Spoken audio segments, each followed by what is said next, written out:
Before starting video, comment down from where you are watching and what time it is there. Now let's start. When I first started working the night shift at Walmart, I thought it would be easy money. Push some carts, listen to music, and enjoy the quiet hours when the world finally slows down. I was 21, broke, and trying to juggle community college during the day. My mom worked at a diner, so I picked up the night job to help with rent. It wasn't glamorous, but the paychecks cleared, and that was all that mattered. The store I worked at sat right off the highway, the kind of Walmart that looks identical to 100 others, surrounded by empty lots and flickering streetlights. During the day, it was chaos. Families, kids screaming, endless carts scattered across the parking lot like confetti. But once midnight hit, the place transformed. The hum of the fluorescent lights echoed through the empty aisles, the automatic doors hissed open to no one, and the parking lot became this huge, silent field of concrete and shadows. I used to like that quiet. There was something calming about pushing a long train of carts under the dim yellow lamps, earbuds in, cold air biting my face. You could almost forget the world existed out there until the motion sensors triggered for no reason, or a single cart started rolling across the lot when the wind wasn't blowing. My shift ran from 10 p.m. to 6 a.m., and it didn't take long to notice how different the night crew was. They all seemed tired in a deeper way, like the kind of exhaustion that doesn't come from lack of sleep, but from seeing things they'd rather forget. Sometimes they'd joke about the Walmart ghosts, the ones who never clocked out. I laughed it off, of course, everyone did. But it wasn't long before I started realizing there were things happening out there in that parking lot that no joke could explain. It was a Tuesday night when things first started to feel off. Tuesdays were usually dead quiet, a few truckers stopping in for coffee, maybe a drunk couple stumbling through the aisles after the bars closed, but nothing crazy. The air that night was unusually cold for late September, and a thin layer of fog hugged the edges of the parking lot, the kind of fog that makes the distant lights look like halos. I was out gathering carts near the far end of the lot, the section that backed up to a row of half-dead trees and a ditch that ran behind the property. The lamps there flickered constantly, so most of that side stayed in shadow. I had my earbuds in, pushing a long line of carts toward the entrance, when something caught my eye, a cart slowly drifting across the lot. At first I figured it must have been the slope. Happens all the time. But then another one started rolling too, from the opposite direction. Both carts came to a stop a few feet apart, facing each other, like two people in a quiet standoff. I laughed under my breath, thinking maybe I was just tired. But when I turned to grab another cart, I heard it a soft, metallic clang, like someone lightly tapping the handle of a cart right behind me. When I spun around, no one was there. The two carts had somehow rolled closer together, their metal frames touching. I remember feeling my stomach twist for a second, like my brain was trying to explain something my eyes didn't understand. Later that night, during break, I mentioned it to Manny, one of the older night stalkers. He just stared at me for a moment, then smirked. "You were on the west side, right? By the old cameras?" I nodded. He leaned in a little and said, "Don't mess around out there too long. That's where it happened." I asked him what he meant, and he told me a story I wish I'd never heard. Years ago, before they upgraded the doors, a guy got locked out during a snowstorm. He was trying to get back inside after his shift but couldn't automatic locks. No key, no phone. They found him the next morning in his car at the far end of the lot, engine dead. He'd frozen to death, staring at the store. Manny grinned like it was some old local legend, but his eyes didn't match the smile. "Sometimes people see him," he said, "always in the same spot, just sitting there, waiting for the doors to open." That night, when I went back outside, I couldn't help glancing toward that far corner of the lot, and under the fog and half-dead lights, I swear I saw a shape sitting behind a windshield. I tried to convince myself it was nothing, a reflection, maybe, or some random car someone left overnight, but no matter how much I tried to ignore it, my eyes kept drifting back to that far corner of the lot. The fog hadn't lifted, it had only thickened, swallowing most of the lights until the world beyond the sliding doors looked like a gray void. Around 2:30 a.m., the lull hit that dead hour where even the store itself feels asleep. The speakers hummed softly, the air vents whispered, and the only sound was the occasional beeping from the registers during inventory scans. I was standing near the front doors, sipping lukewarm coffee, when my manager, Tina, told me to bring in the rest of the carts before the next truck arrived. I stepped outside and was met by that thick, wet cold that only seems to exist in the early hours of morning. My breath fogged instantly.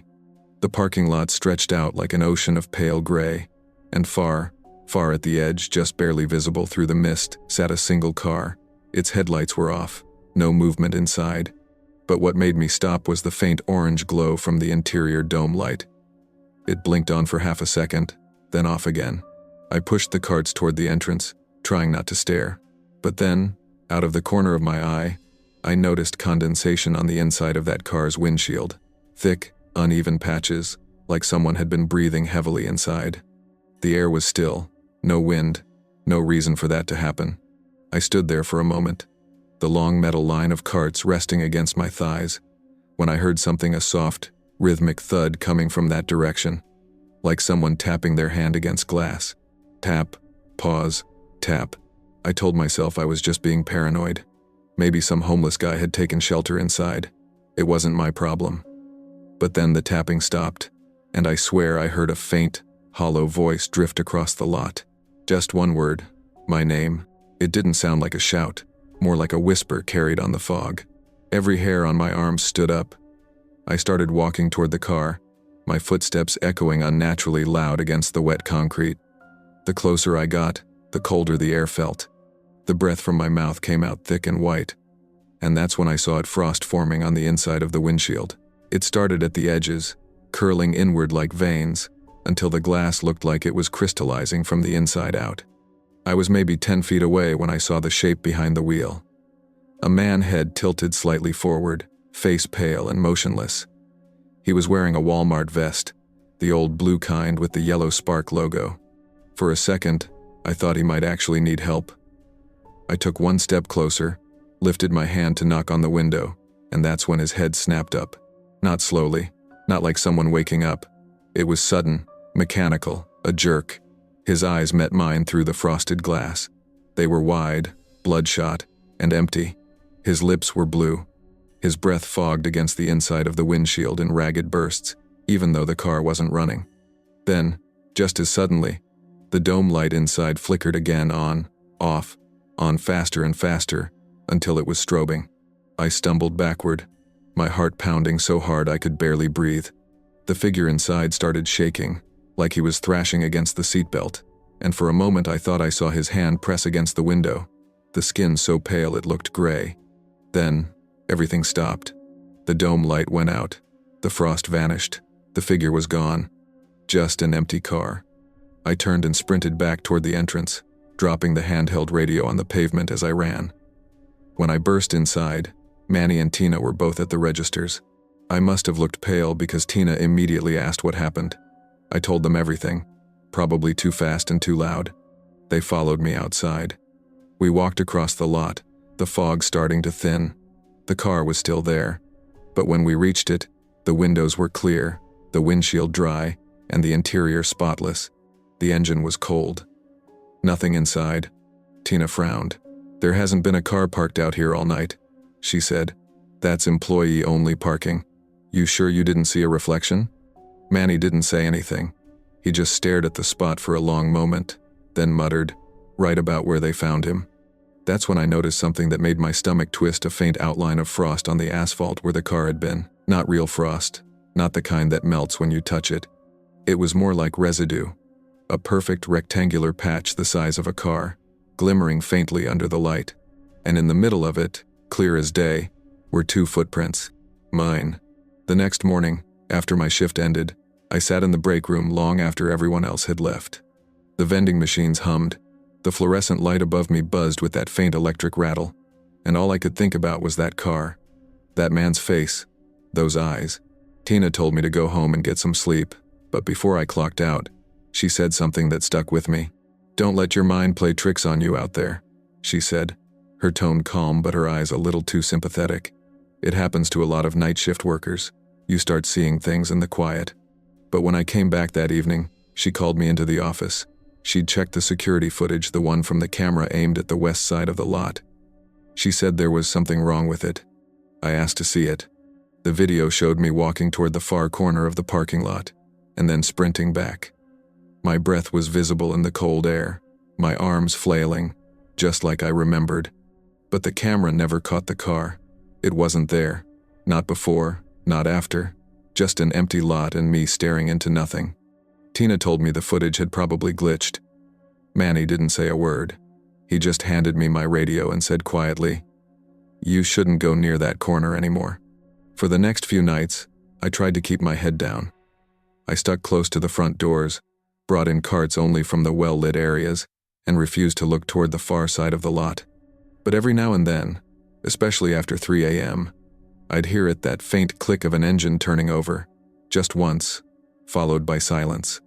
A week later, I went out there in daylight, just to prove to myself it was over. The frost had long since melted, the pavement warm under the Sunday. But when I reached that spot, the exact one where the car had been, I noticed something strange. The asphalt there was slightly darker, almost damp-looking, as if it held on to cold longer than the rest. I knelt down and pressed my palm against it. It was freezing. Now, whenever I work nights, I stay close to the doors. Sometimes, when I'm pushing carts, I'll glance toward that corner and swear I can see a shimmer like heat rising off the road, only colder. And if I stand there too long, I start to see the shape of a car forming in the mist. Engine off, headlights dark, waiting. I've worked the overnight shift at Walmart for a little over 6 years now. Most people can't handle it, the hours, the silence, the way the store feels after everyone's gone home. But I got used to it. The routine became comforting. Unload the trucks, stock the shelves, scan the barcodes, clock out as the sun starts to rise. No customers, no noise, just me, the hum of the coolers, and the steady rhythm of work. There's something strange about the quiet hours, though. You start noticing things most people never see. The way the fluorescent lights hum in slightly different pitches depending on the aisle. The faint vibration under your boots when the freezers cycle on. And sometimes, the whispers of movement, boxes settling, shelves creaking that make the place feel like it's breathing. I never paid it much mind. You can't work nights in a big empty store without hearing weird stuff. But there was one part of the building that always made me uneasy. The old stockroom door in the far back corner, the one nobody used anymore. They said it led to a storage section that got sealed off years ago, back before my time. Supposedly there'd been a fire there, small, but enough to close that part of the store for good.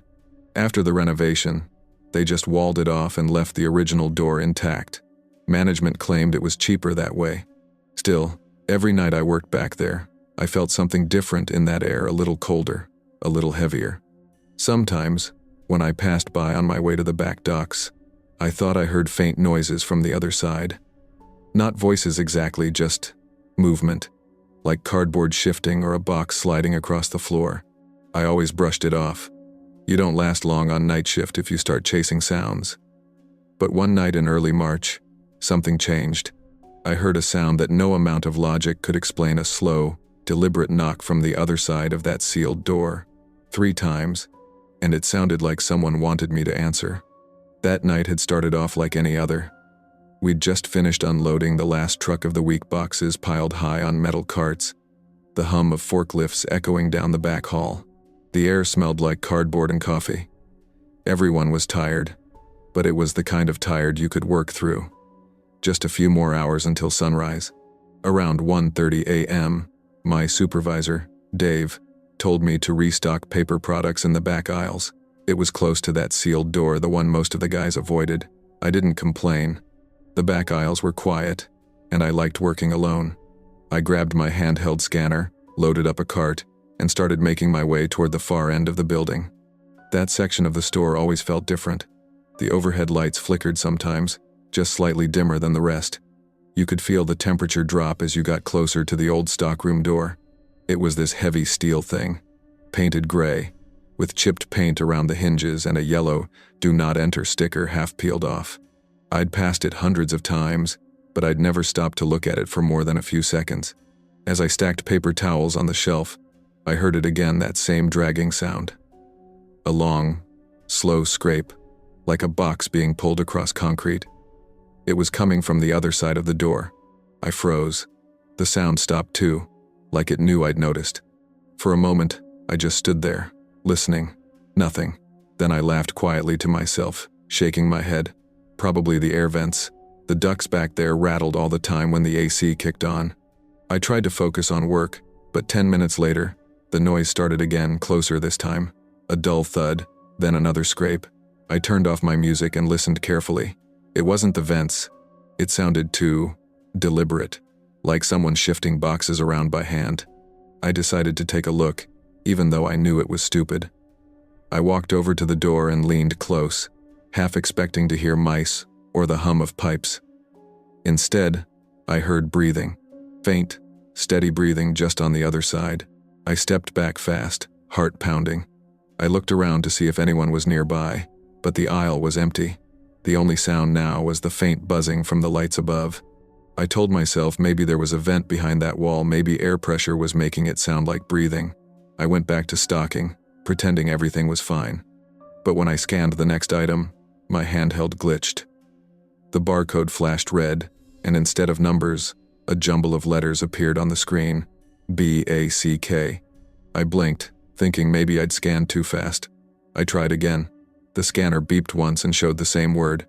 Back. That was when I heard it. 3 knocks. Slow, even, coming from that door. I didn't move, didn't breathe.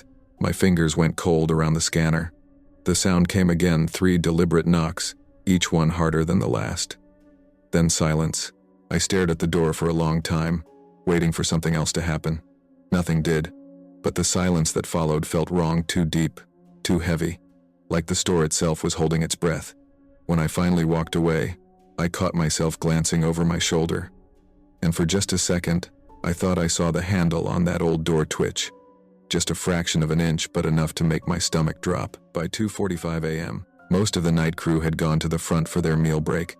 I stayed behind in the back aisles, telling myself I wanted to finish early, but really, I didn't want to walk past that door again. The rest of the store was quiet. The kind of quiet where even the hum of the lights sounds too loud. I was in the paper goods section, about 20 feet away from the sealed stockroom. My scanner was clipped to my vest, its small screen still flickering faintly. I kept glancing toward the far wall, trying to pretend I wasn't expecting something. But deep down, I was. The silence back there didn't feel empty. It felt watchful. Then came the sound again, faint at first, almost a vibration, like something scraping metal. The kind of sound that makes your body freeze before your brain even catches up. I turned toward the door. The noise grew louder, faster. The shuffling of boxes, the metallic clang of something heavy shifting. I heard the dull slam of what could have been a hand hitting the door from the other side. Once, twice, then silence again. "Hello?" I said, my voice breaking the still air. "Is someone in there?" No response. I walked closer, every step echoing in the narrow back aisle. The closer I got, the colder it felt, a sharp, biting cold that made my fingers ache. My breath came out in fog. There shouldn't have been cold air back there, not inside the building. I stopped about a foot from the door and listened. Nothing, just the faint buzz of electricity from the flickering lights above. I leaned in, pressing my ear gently against the cool metal surface. That's when I heard it. A faint, shallow breathing, slow, uneven, like someone struggling to take air in through smoke. I jerked back instantly, my heart thudding in my chest. The breathing stopped, and then 3 more knocks came, hard and urgent. I stumbled backward, fumbling for my radio. "Dave, you there?" I whispered, my voice shaky. "I think someone's stuck behind the storage wall. I'm hearing static." No reply, just faint bursts of white noise. "Hello?" I tried again. Then, through the static, I heard a voice, low, distorted, but unmistakably human. "Help me." The words crackled through the radio like an old recording. I froze. I wanted to run, but my body wouldn't move. It was the kind of fear that roots you in place, every instinct screaming to flee, but something deeper keeping you there. The door handle twitched again, slowly this time, grinding metal, the kind of sound rusted hinges make when they're forced after years of not moving. Except this door wasn't supposed to have a working handle anymore. It had been welded shut years ago. I backed up a few steps, eyes locked on the handle. It turned halfway, stopped, then turned back, like someone was testing it from the other side. The cold air thickened, and suddenly I caught a smell, faint but unmistakable. Burnt plastic, smoke, My stomach dropped. I started backing away faster, holding the radio close to my chest. Dave, are you hearing this? A loud bang interrupted me. The door jolted violently, the metal warping with the impact. I stumbled back, nearly tripping over a box. Then came another, harder this time. The entire door shuddered, dust falling from the ceiling. It was like something was slamming against it, trying to break through. The last hit was the loudest. The impact echoed through the aisle like a gunshot. Then, silence. I held my breath, staring at the door. The smell of smoke grew stronger, and for a split second, I saw something that nearly made me scream, faint orange light flickering through the bottom seam of the door, like flames dancing on the other side. I bolted. I ran all the way to the front, nearly crashing into the cooler displays. By the time I found Dave, I could barely talk. I dragged him and the security guard back toward the aisle, breathless, trying to explain. When we got there, the air was normal again. No smoke, no sound, and the door didn't look the same. It was completely welded over. No handle, no seams, just a smooth wall of metal, like it had always been that way. Dave gave me this look, part concern, part disbelief. "You sure you weren't hearing the pipes again?" he asked. I didn't answer. I couldn't. I just stared at that solid wall, where a door had been less than 10 minutes ago. The guard ran his hand along the surface. It was cold to the touch. When his palm reached the center, he froze. "You feel that?" he muttered. I pressed my hand against the same spot. I stared at the door for a long time, waiting for something else to happen. Nothing did, but the silence that followed felt wrong, too deep, too heavy, like the store itself was holding its breath. When I finally walked away, I caught myself glancing over my shoulder, and for just a second, I thought I saw the handle on that old door twitch. Just a fraction of an inch, but enough to make my stomach drop. By 2:45 a.m., most of the night crew had gone to the front for their meal break. I stayed behind in the back aisles, telling myself I wanted to finish early, but really, I didn't want to walk past that door again. The rest of the store was quiet, the kind of quiet where even the hum of the lights sounds too loud. I was in the paper goods section, about 20 feet away from the sealed stockroom. My scanner was clipped to my vest, its small screen still flickering faintly. I kept glancing toward the far wall, trying to pretend I wasn't expecting something, but deep down, I was. The silence back there didn't feel empty. It felt watchful. Then came the sound again, faint at first, almost a vibration, like something scraping metal. The kind of sound that makes your body freeze before your brain even catches up. I turned toward the door. The noise grew louder, faster, the shuffling of boxes, the metallic clang of something heavy shifting. I heard the dull slam of what could have been a hand hitting the door from the other side. Once, twice, then silence again. "Hello?" I said, my voice breaking the still air. "Is someone in there?" No response. I walked closer, every step echoing in the narrow back aisle. The closer I got, the colder it felt, a sharp, biting cold that made my fingers ache. My breath came out in fog. There shouldn't have been cold air back there, not inside the building. I stopped about a foot from the door and listened. Nothing, just the faint buzz of electricity from the flickering lights above.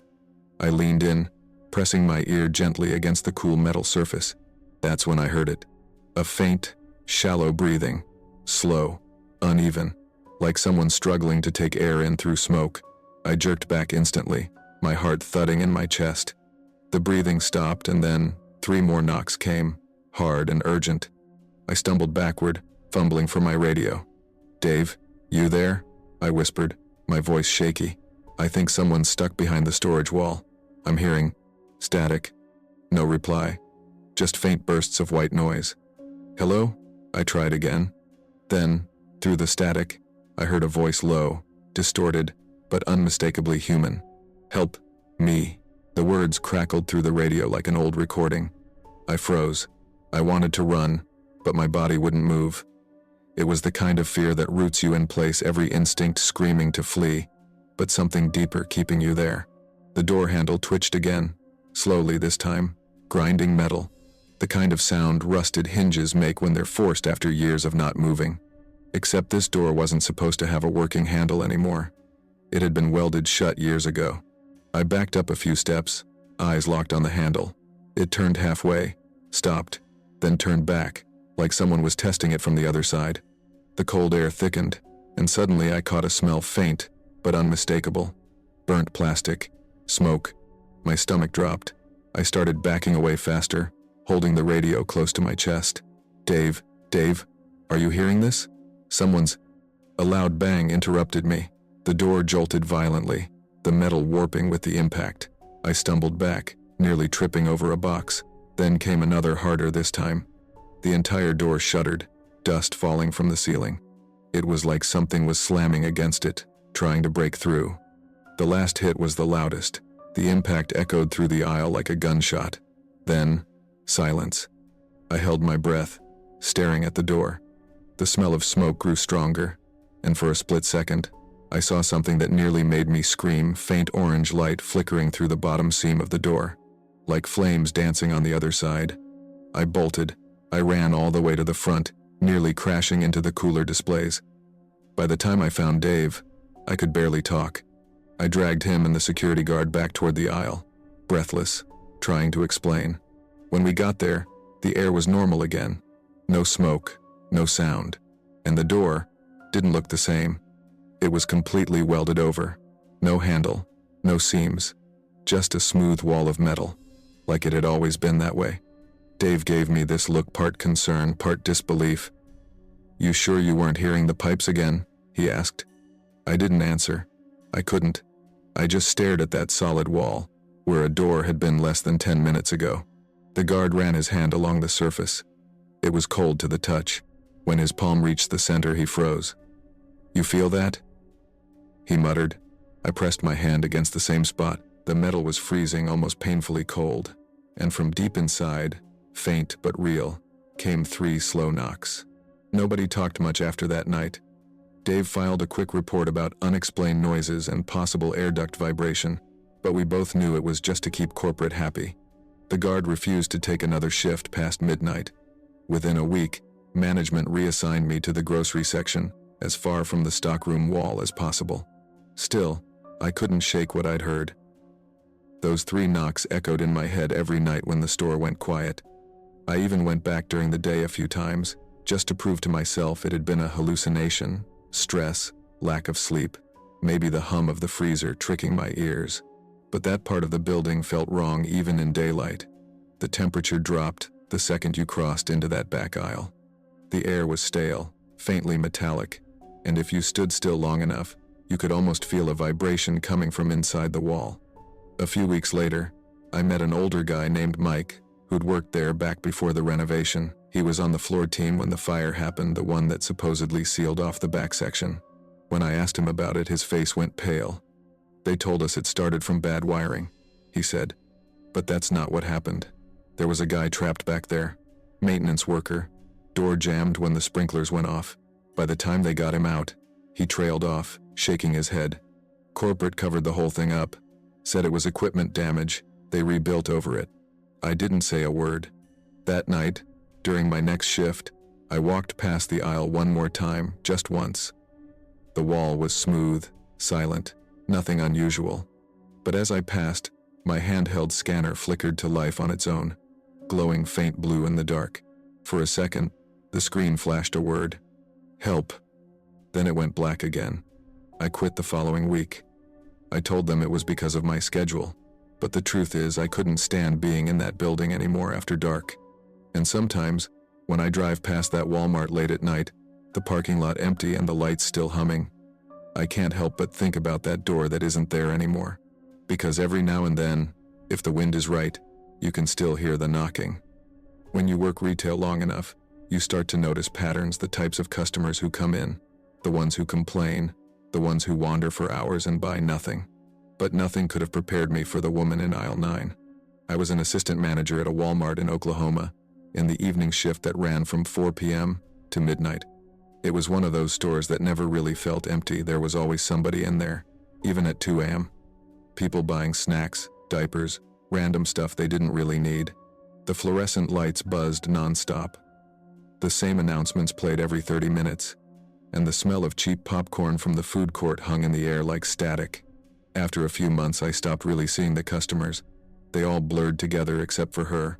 The first time I saw her, she was standing completely still in the middle of aisle 9, the home cleaning section, staring at a bottle of glass cleaner like she'd forgotten what it was. Her clothes were out of place for the season. A long gray coat buttoned all the way up, and gloves, even though it was mid-July.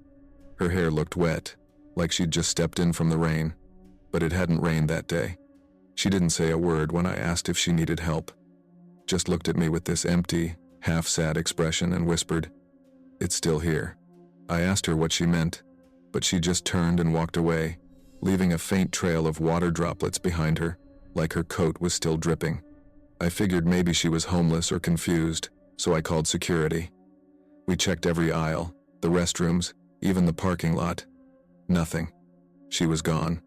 I forgot about it until a few nights later, when one of the night stalkers came up pale as chalk and told me he'd seen her too standing in the same aisle, at the exact same spot.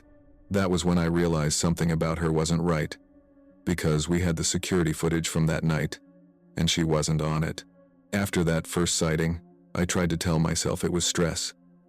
Working retail does weird things to your brain, the long shifts, the constant hum of lights, the way time blurs together. Maybe my eyes were just tired. Maybe the camera had glitched. That was easier to believe than the truth that I'd seen someone who wasn't really there. But then, it kept happening. Every few nights, a customer or an employee would mention a woman in a gray coat wandering aisle 9. Sometimes they said she was looking down at the shelves. Other times, she was just standing there, completely still. When they approached her, she'd either walk away or vanish the second they turned a corner. A few claimed she was crying. I started watching that aisle more closely. I'd check it during my rounds, pretending to rearrange merchandise while my eyes scanned the corners.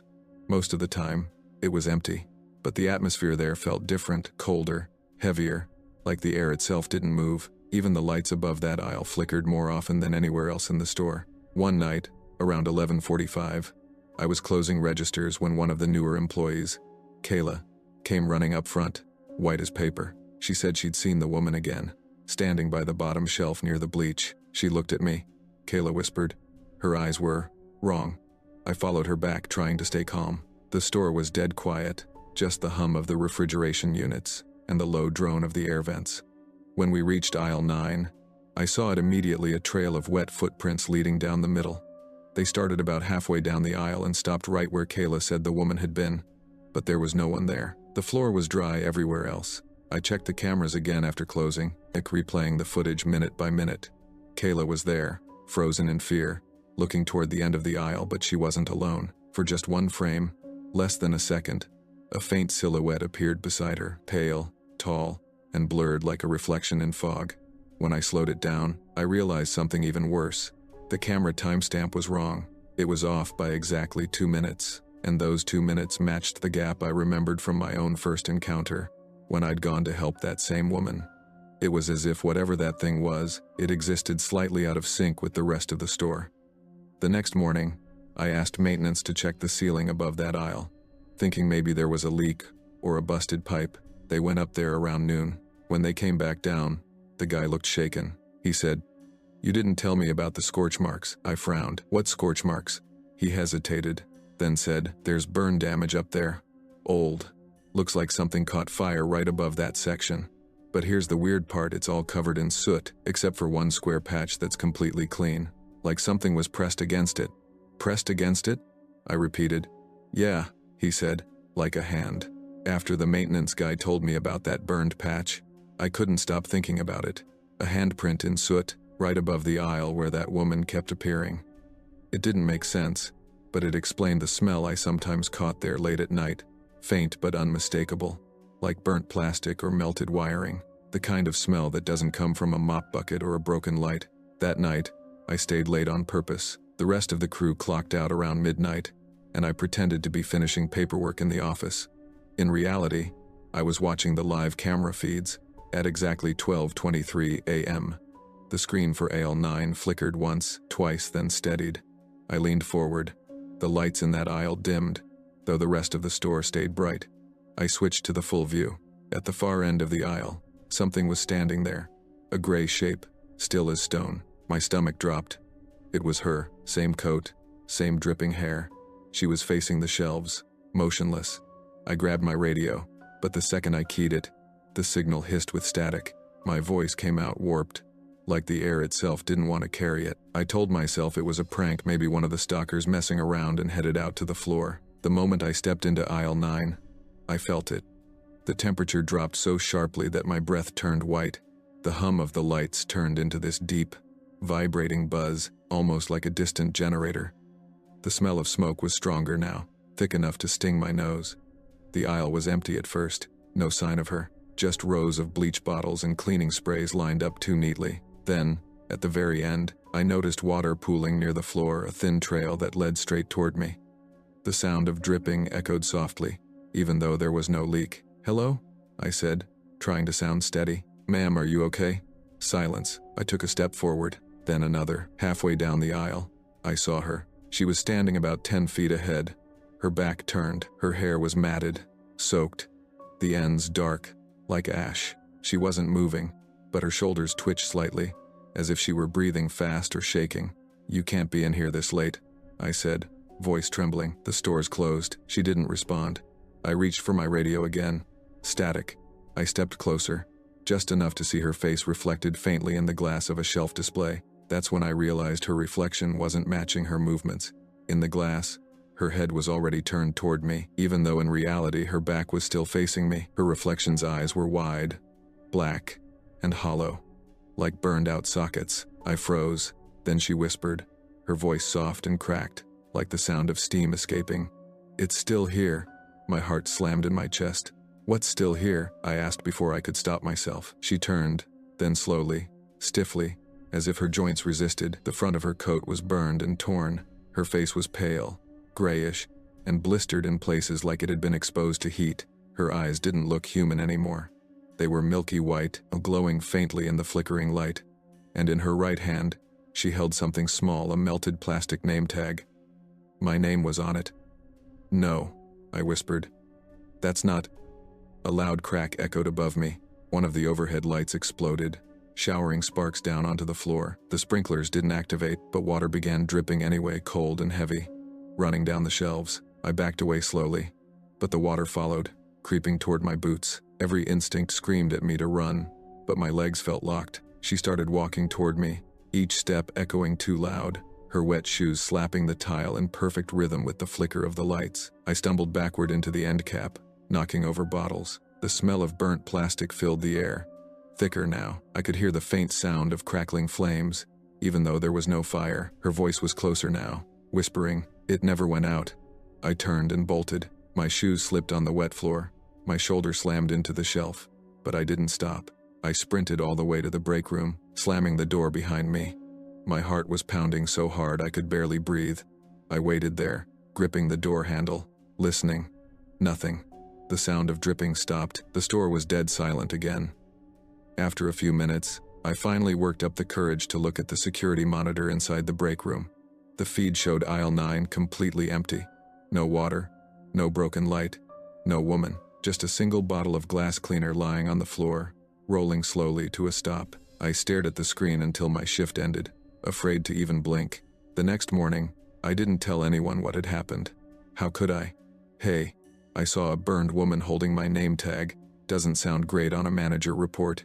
Still, I couldn't shake it. I barely slept, and when I did, I kept dreaming of that aisle, endless shelves stretching forever, dripping water, faint knocking behind the walls. By the time I returned for my next shift, I'd convinced myself it was exhaustion, a hallucination brought on by stress. But when I clocked in, I saw yellow tape stretched across aisle 9. One of the morning employees told me there'd been a small electrical fire in the ceiling overnight, burned wiring, melted insulation, and he said this part casually, a section of the old ceiling that looked like it had already been burned once. Corporate sent maintenance and told us not to talk about it. They cleared the aisle within a day, replaced the tiles, and removed the camera feed from that section entirely. Technical upgrades, they said, but I noticed something they didn't. On the shelf where I'd last seen the woman, a faint handprint remained, dark, almost charred-looking, pressed against the metal at waist height. No one could clean it off. They eventually replaced the entire shelf. I should have quit right then. But for reasons I can't explain, I stayed. I told myself I'd imagined it all, even when I started catching glimpses of gray in the corners of my vision. Even when the automatic announcement system, usually so routine, glitched one night and repeated a single phrase over and over. Aisle 9 assistance needed. Aisle 9 assistance needed. The system doesn't have a voice recognition feature, but that night, the voice wasn't the usual robotic tone. It was a woman's voice. Soft, hoarse, familiar. "It's still here," it whispered on the final repeat, before the speakers went dead. That was my last night at Walmart. I walked out before my shift ended and never went back. Sometimes, though, when I drive past the store late at night, I still glance through the glass doors. The lights inside always seem fine except for one, flickering faintly over aisle 9. And if you stand outside long enough, you might see a faint shape under it. Still dripping, still watching. When I worked at Walmart in 2014, I never thought something as simple as a locker could scare me. The break room was the one place everyone went to breathe, a dingy little space at the back of the store, where the vending machines hummed louder than the conversation. The smell of microwaved noodles, burnt coffee, and cheap air freshener mixed into something strangely comforting. It was ordinary. Safe, at least. It used to be. The lockers lined one side of the room, tall and gray, each labeled with peeling number stickers. Mine was 36 right next to 37. That locker had been there as long as anyone could remember, but no one used it. The combination lock was permanently jammed, and management never bothered to replace it. Every once in a while, a new hire would try to open it out of curiosity, but it never budged. Still, people didn't like standing near it. There was something off about that section of wall, colder, somehow. The fluorescent light above it flickered no matter how many times maintenance replaced the bulb. And sometimes, when the room was quiet, you could hear a faint metallic tapping coming from inside. Everyone joked about it. They said Locker 37 was haunted, that years ago an employee had quit mid-shift, left his uniform in there, and never came back. Some said he'd died in a car crash that same night. Others swore he'd disappeared inside the store. Nobody knew the truth, but we all laughed it off. Then one night, I stayed late after closing to finish paperwork. The store was empty, the parking lot dark. When I finally went to grab my things, I noticed something strange. My locker door was slightly open. I never left it that way. I walked closer, and that's when I heard it. 3 slow, deliberate knocks coming from inside locker 37. I froze, staring at that cold, dented door. For a moment, I thought I imagined it, but then it came again. 3 knocks, louder this time, and faintly, from inside, a whisper. "It's not locked anymore." I stood there for a long time, staring at the lockers, half expecting someone to jump out and yell, "Gotcha!" But the store was empty. The lights in the hallway buzzed faintly, and I could hear the hum of the freezers out on the sales floor. But that was it. The air in the break room felt heavier, somehow thick, stale, like someone had just been breathing in there. I finally forced a laugh, muttered something about old metal expanding, and shoved my own locker shut. I told myself I was just tired. The next night, I asked around. Most people had heard the knocks before, but nobody ever admitted to checking. "Probably a rat or something stuck inside," one of the cashiers said. Another guy, Tony, grinned and told me the real story. Apparently, back in 2008, a young employee named Mark used that locker. Worked nights, quiet guy, never talked much. One shift, he stayed late to clean up after the rest of the crew left. When the morning team came in, the store was spotless, except his name, badge, and jacket were hanging inside. Locker 37. The lock was jammed, like it had fused shut overnight. They thought he quit, but he never picked up his last paycheck, never answered calls, nothing. I didn't believe it, but the way Tony said it, flat, serious, like he'd seen something, made my stomach twist. He said sometimes when he worked closing, he'd pass by the break room and hear the lock rattling, like someone's trying to open it from the inside, he whispered. A few nights later, I stayed late again. Not on purpose, my register reports were off, and I didn't want to leave without fixing it. By the time I made it to the break room, it was nearly 2 a.m. The air conditioner had shut off, and the only light came from the soda machine's blue glow. My locker door was closed this time, but the one next to it, 37, had a small, fresh dent near the handle. I reached out, running my fingers along the metal. Cold, colder than the others.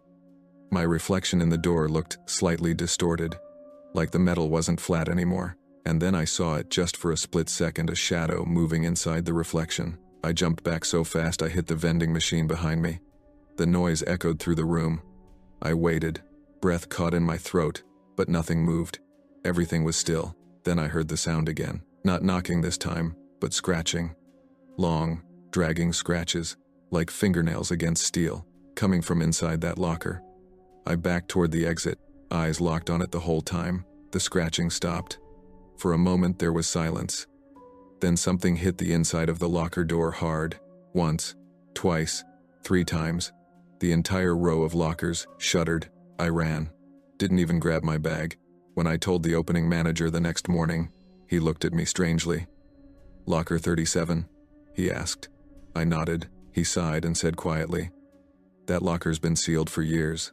There's nothing in it." I told him that wasn't true. I'd heard it. But he just looked at me, expression blank, and said, "We removed that locker last year." I didn't believe him until I went back that night. The break room wall where 37 had been was smooth. Fresh paint. The entire row of lockers started at 38 now, but I swear I still heard faint tapping coming from behind that wall. I couldn't stop thinking about that locker. It didn't make sense. I had seen it, touched it, heard it. But now the entire section where it used to be was gone, replaced like it had never existed. I even checked old photos on my phone, hoping I had one with the break room in the background. Nothing.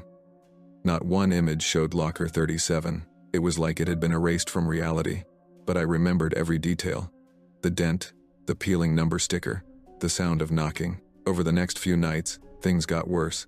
Every time I went into the break room after midnight, the temperature dropped. The hum from the vending machine grew louder, almost like it was vibrating through the floor. Sometimes, I'd catch a faint metallic smell in the air, like rust mixed with something sour, like old sweat. Then came the dreams. I'd wake up drenched in sweat, heart racing, with the image of that locker door burned into my mind. I kept hearing someone whispering my name from inside it. Always the same voice, a man's, quiet but urgent, saying my name like he was trying to get my attention. The third night, I woke up to find a handprint on my bedsheet, a perfect gray smudge, shaped like someone had pressed their hand down hard. I didn't sleep the rest of that night. The next shift, I decided I had to see for myself. Maybe there was something behind that wall. I waited until after closing, when the last few workers clocked out. Around 1:15 a.m., I grabbed a flashlight and went into the break room. The lights were off, but I didn't turn them on. Wrong to make noise. The silence was heavy, almost humming. I walked to the spot where the locker used to be. The wall looked normal enough, smooth, white paint, nothing unusual, but when I held my hand near it, I felt it again. Cold, the kind of cold that makes your fingertips ache. Wrong to make noise. The silence was heavy, almost humming. I walked to the spot where the locker used to be. The wall looked normal enough, smooth, white paint, nothing unusual. But when I held my hand near it, I felt it again. Cold, the kind of cold that makes your fingertips ache. Then I heard it. Faint, but real. 3 knocks. I stepped back fast, flashlight shaking in my hand. "Who's there?" I whispered. No answer. The sound came again. 3 knocks. Then a pause. Then a voice muffled, distant, but close enough to make every hair on my body stand up. "It's still locked." I froze. I could feel my heartbeat in my throat. "Who are you?" I whispered. The voice didn't answer right away. Then, softly, "You left me." I stumbled backward, knocking into a chair. My flashlight slipped, beam swinging across the room, and for a moment, I saw something standing in the far corner. A figure in a Walmart uniform. Male, maybe mid-20s. Pale. Water dripping from his sleeves. His eyes were hollow, like smoke was curling inside them instead of pupils. He started walking toward me, slow and stiff, 1 step at a time. His shoes made no sound. The closer he came, the more the air thickened, the cold cutting into my lungs. I wanted to run, but I couldn't. My legs wouldn't move.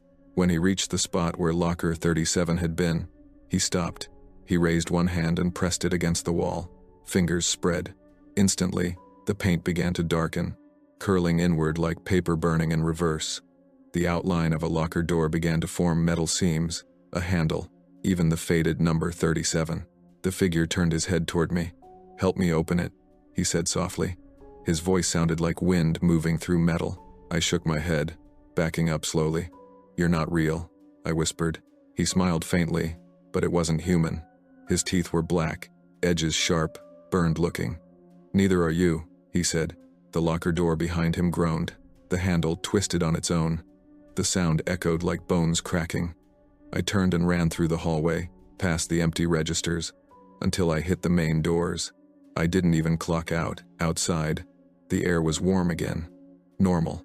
I could see my reflection in the glass doors shaking, drenched in sweat, eyes wide. I waited there for a while, catching my breath, before daring to look back inside. The break room light had come on by itself, and in the reflection of the glass, I could see him standing right where I had been moments ago. His hand pressed against the locker door, watching me. Then the lights flickered once and went out. I didn't go back to work the next day, or the day after that. I told the manager I was sick. But the truth was, I couldn't even walk near that store without feeling my stomach twist. Every time I closed my eyes, I saw that face. The hollow eyes, the dripping uniform, the way the wall reshaped itself around him like it remembered. It felt like something had followed me home. A week later, Tony called. He sounded uneasy. He asked if I had been in the break room recently. I told him no, and he went quiet for a few seconds before saying, "They sealed it off again." Apparently, maintenance had come in after hours to repaint, but the next morning, the fresh paint was blistered and gray like metal underneath. They tried sanding it down, but underneath the layers of plaster, there was a locker. Perfectly welded shut, the number 37 was etched faintly into the surface. Management ordered it covered again, and no one was allowed in that section for a while. But that night, when Tony stayed late to restock, he heard something. 3 knocks from behind the wall. After that, he quit. I tried to move on, but strange things kept happening. Sometimes my phone alarm would go off at 3:07 a.m., and when I checked, there'd be a new contact, saved just the number 37. Sometimes my reflection in windows seemed delayed by half a second, and once, when I was half asleep, I heard a soft voice whisper from the corner of my room, "It's open now." I never answered. A few months later, that Walmart shut down for renovations. I drove by once, just to see. The building looked normal, but the break room windows were boarded up from the inside. A construction sign out front read, "Do not enter unsafe interior walls." I parked for a minute, staring through the glass. The sun hit the windows just right, and for a moment, I saw it again. The faint reflection of that same locker door. The number, 37, clear as day. Then, from somewhere deep inside the store, I heard it. 3 slow, heavy knocks. I put my car in drive and never looked back. For 3 years, I worked the overnight cleaning shift at a Walmart in rural Kentucky. Most nights were quiet, long hours spent mopping floors, emptying trash bins, and restocking shelves while the world slept. It wasn't glamorous, but it paid the bills, and I actually liked the silence. There was something peaceful about walking through the empty aisles at 3 a.m., hearing nothing but the distant hum of the refrigerators. Our cleaning crew was small, just 4 of us. But by 2020, it was mostly me and a new guy named Edgar. He was quiet, middle-aged, and moved like someone who'd done this job 1,000 times before. The managers liked him because he worked fast, never complained, and always volunteered for the graveyard shifts. But something about him unsettled me. It wasn't anything he said, it was how he looked when he thought no one was watching. Blank, almost mechanical. Like his mind was somewhere else. He had one weird habit. Every night around 2 a.m., he'd wander into the storage hallway behind the garden center and disappear for 20 or 30 minutes. When I asked where he went, he'd smile faintly and say, "Taking care of something."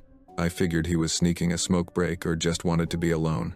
But then I noticed he always came back looking different. His uniform would be slightly wrinkled, his gloves stained with something dark, not dirt, not grease. And once, I swear I smelled something metallic on him, sharp and cold, like blood that had dried hours ago. Then one night, the security office called me over the radio, asking if I'd seen Edgar. They said the cameras had lost him. 1 second he was mopping the produce aisle. The next, he was gone. I checked the hallway behind the garden center, but the door was locked from the outside. When I finally found him 20 minutes later, he was standing in the dark, staring at the floor. The mop handle was broken, water pooling around his shoes. He looked up at me, eyes wide and glassy, and said softly, "They won't let me clean it all." That night, I couldn't shake what he said. They won't let me clean it all. It replayed in my head as I finished my shift. When the sun came up, I asked the morning manager if anyone had reported a spill or something weird near the garden hallway. She just frowned and said that area hadn't been used in years. We closed it off after the remodel. She said, no one should even have keys to that hallway. That confused me because I'd seen Edgar go in there almost every night. When I asked him about it the next evening, he just smiled that strange, distant smile and said, there's always a mess somewhere. After that, I started watching him more closely. He always avoided the cameras. He moved through the store like he already knew where the blind spots were. Around 2 a.m., he'd vanish again into that same hallway, sometimes humming to himself, a low, tuneless hum that echoed faintly through the back corridors. Then, one night, I decided to follow him. I waited until he disappeared into the garden hallway, then I crept after him. The hallway lights were off, and the air felt colder the deeper I went. I could hear the faint squeak of his mop ahead, slow and steady, followed by the dragging sound of something heavy being pushed across the floor. When I turned the corner, the sound stopped. Edgar? I whispered. No answer. I clicked on my phone flashlight. The beam hit rows of empty shelves covered in dust. The floor looked freshly mopped, shining under the light, but there were no buckets, no cleaning supplies, nothing.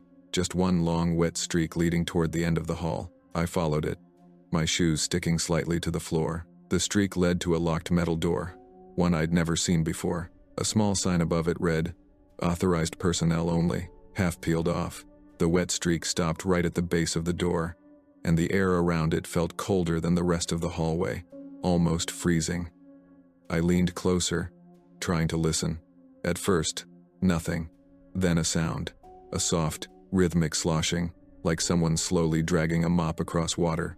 I backed away. Just then, the sound stopped, and from behind the door came 3 quiet taps, slow, deliberate, metal against metal. I dropped my flashlight. When I picked it up again, I saw something that made my stomach twist. Faint, wet footprints leading back the way I came. But there were 2 sets, one mine, and one larger, bare, trailing water in both directions. I turned around fast, expecting to see him behind me, but the hallway was empty. Only the faint hum of the vending machines carried through the distance. I sprinted out of there, heart hammering, and didn't stop until I reached the front doors. I tried telling the night manager what I saw, but she looked at me like I was insane. "There's no Edgar on payroll," she said. "We haven't had anyone by that name in months." I told her that was impossible. I worked with him every night. She pulled up the security feed to prove it. We rewound the footage from that night. I watched myself mopping, talking, laughing, but I was alone the whole time. I didn't sleep at all that morning. Every time I closed my eyes, I saw those wet footprints trailing off into darkness. I kept telling myself there had to be a mistake with the cameras, maybe a glitch, maybe Edgar just didn't show up on that one angle. But deep down, I knew what I saw was real. The way he talked, the smell of metal on him, the way he always vanished into that hallway like it was part of his job. The following night, I came in early with one goal: to find out what was behind that door. I waited until everyone was distracted at the front, then slipped into the garden hallway. It was darker than before, colder too. The air smelled faintly of bleach and rust. I followed the corridor until I reached the metal door again. The floor was still damp. The authorized personnel only sign had completely peeled off now, lying curled on the ground like dead skin. I pressed my ear against the door. Nothing. I started to turn away, and then I heard it again. A mop, squeaking slowly across tile, followed by that same low hum Edgar used to make. I took a deep breath and tried the handle. It turned easily. The door creaked open into pitch blackness. I stepped inside. The smell hit me first: stale water, mold, and something else beneath it. Something thick and rotten. I raised my flashlight and swept it around. It was a small storage room, walls lined with old janitorial carts, boxes, and cleaning supplies that hadn't been touched in years. But in the middle of the floor was a puddle, not a spill, not water from a mop bucket, just a wide, dark puddle that didn't reflect the light. It looked almost like it absorbed it. My heart started racing. Then I saw the mop. It was standing upright in the center of that puddle, perfectly balanced, the handle resting against nothing, and next to it, a pair of work boots, Edgar's. I took a step closer, and suddenly, the air in the room shifted. My flashlight flickered, and I heard something moving in the puddle, a faint ripple, like something underneath had just turned over. Then came the voice. "You shouldn't be here." It was Edgar's voice, but deeper, distorted, as if it came from underwater. I froze. "Edgar?" I whispered. The mop slowly began to move, dragging itself across the puddle in slow circles, squeaking softly. "It never stays clean," the voice said again, and this time closer. The puddle rippled outward, and for a split second, I saw a reflection in it that wasn't mine. Edgar's face stared back pale, eyes hollow, mouth slightly open like he was underwater and trying to breathe. His hand pressed up against the surface from underneath, fingers stretching toward me. I stumbled back, my shoe splashing into the edge of the puddle. Instantly, an icy shock shot up my leg. The liquid clung to me like oil, spreading fast. I kicked off my shoe and ran for the door, but it slammed shut before I could reach it. My flashlight fell, rolling across the floor until it landed near the puddle. In its dim beam, I saw the liquid start to move on its own, crawling toward me like it was alive. I pressed my back against the wall, breath ragged, watching in horror as the puddle thickened and rose. Slowly, it began forming a shape, a torso, arms, a head. Edgar's face emerged from the black surface, eyes open, dripping with that same dark fluid. "I told you," he said, voice gurgling through the liquid. "They won't let me clean it all." His hand shot out, grabbing my ankle with freezing strength. I kicked and screamed, trying to pull free, but his grip only tightened. My flashlight went out, plunging the room into complete darkness. The sound of water sloshing filled my ears as something cold wrapped around my legs. Pulling hard, I clawed at the floor, fingernails scraping tile, until my hand hit the doorknob. With one last desperate push, I yanked it open and fell out into the hallway. The lights outside flickered violently, buzzing like a swarm of insects. I turned to shut the door, but there was nothing there, just a blank wall. The door had vanished. My shoes and mop bucket were gone too. The floor was dry. I staggered back, gasping for air, trembling. When I looked down, my sock was soaked with that same dark liquid, but as I watched, it faded, evaporating into nothing. I reported what happened, but no one believed me. They said that hallway was sealed years ago, that the door didn't even exist. But the next night, a new cleaner showed up, quiet, polite, middle-aged. His name tag said Edgar. I quit that job the next day, didn't even bother picking up my last paycheck. I told the manager I couldn't work nights anymore, but she barely looked up from her computer. It felt like she already knew.